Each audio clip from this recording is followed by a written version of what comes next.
Facebook has a lot of great things about it, and it's got a lot of bad things about it. But most of the times, the good things outweigh that. I've known this next person on Facebook predominantly since 2014, but a little before then as well. And she has written a book. And the book is titled Life is Good, Wit and Wisdom from a Vermont Homesteader. Nancy Johnson, good morning, and thanks for joining us this morning.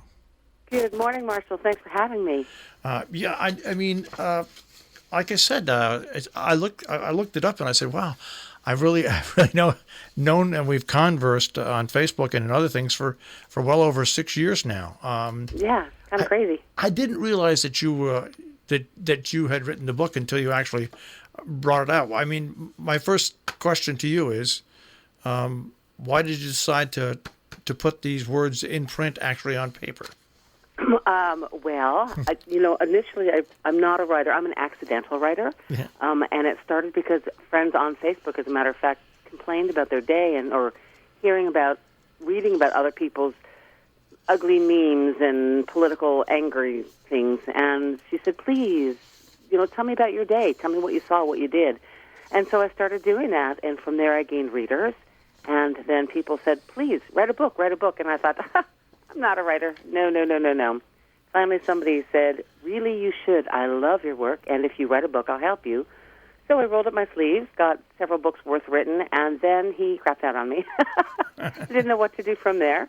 So I sat on it for a year and found my way to an editor. And in a month's time, from the time I started speaking to Stephanie, who's my editor, my book was done. It was a shock, to say the least.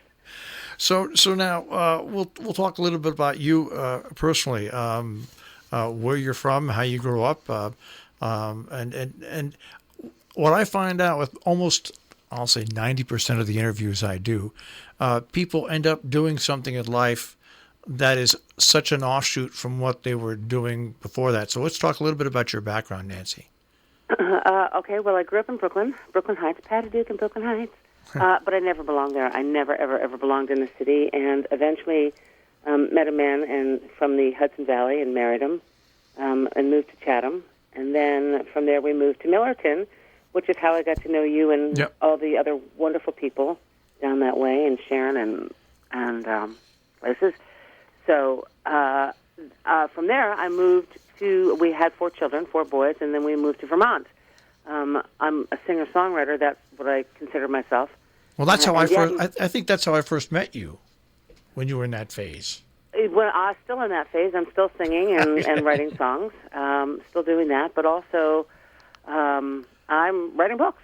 So there you have it.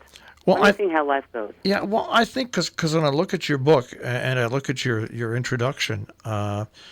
You've, like you just said, wife, mother, homesteader, chief cook, bottle washer, which is a great expression, by the way, gardener, forager, singer, songwriter, friend. I mean, you have experienced a lot of different things, and I think that's the avenue, your creative side through the music and performing, and obviously now through another avenue, which is writing. The book Life is Good, obviously gives you the channels to kind of.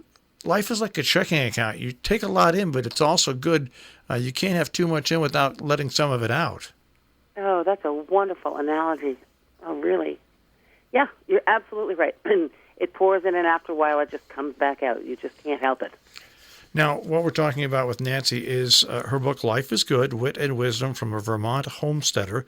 And when we finish this interview, this will go up on our on-demand page. And if you click on a picture of the book, you'll be able to order it directly from Amazon itself. And I'm just going to take a little bit of one of your writings called Bugged.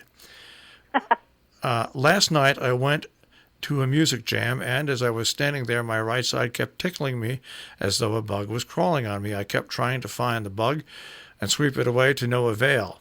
Then it hit me. It wasn't a bug at all. My friend Scott had just changed his guitar strings, hadn't clipped them, and it was the strings that kept touching my side as he moved that tickled me. Love getting the heebie-jeebies for no reason, really. Now, I think everybody has been in a position at one time or another where something like that has happened. Maybe it's not a musician, but I just think it's a great little nice story. If you're having I think the great thing about this book, even if you're having a few minutes at your home and you're down in the dumps, open up the book and go to any one of the pages. Is that Yeah, one of the, is the therapeutic the therapeutic benefits of writing something like this, is that one of the things why you did it? I can't say that. I think it pours out of me. Music pours out of me. Writing pours out of me. I really like people, and I really like to connect. And my wicked sense of humor comes into play a lot. And I think that these are the kinds of things that other people go through as well. And so I tell you what I'm thinking, what I see, what's happened. I'm really following Leslie Jackson's advice or pleading when she said, "Please tell me about your day." And so that's what I do.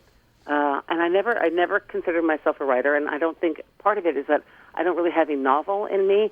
I'm in awe of people who can write 600 pages of novel and have it all connect. Really, for me, it's just about short vignettes, little pieces of a day, and what we see and do. And I think that the kinds of things that I go through are the same kinds of things, as you say, that other people go through.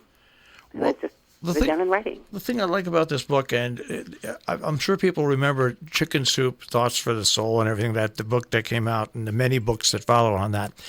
But the thing that I always found about that, it kind of preached to you. This book really is just kind of like a resource of great stories that it doesn't preach to you. It doesn't reach out about good for the soul. They're just stories that basically, when you finish them, you've got to have a little cry, a crease of a smile on your face. Oh, thank you. That's really nice. Yeah, I never meant to preach, although I will say I do carry my soapbox around on my side at times. All right, Really now is it true you're also a hemp farmer? Yeah. All right. Well, it's hemp, and hemp farming is an interesting thing. People think that you're going to get rich quick if you grow hemp. Well, let me tell you, you're not, and it's enormous amounts of work. Among other things, one very quick piece of this is that you need to sex plants. We had 8,000 hemp plants in our field last year, and you have to walk every single plant and look at them to be able to tell the males from the females, because all the CBD oil is in the flowers, and if you have male plants, they pollinate the flowers. You lose the flower, you end up with seed, and there's not a lot of CBD in the seed. So you actually have to walk the field every single day and check for males, which is not the end of the world. It takes a while, it takes hours. But where the problem comes in is if you have females, you can tell the males from the females. They're very obviously different. But when the females get stressed, some of them become hermaphrodites. So now they are both male and female, and that is not so obvious. You literally have to dig your way down into every single plant and check for the male parts. Because if you have male parts, they can pollinate the females and other females around it, and now you have seed, not CBD. It's interesting. You've got an interesting life going. Any more books in set for the pipeline?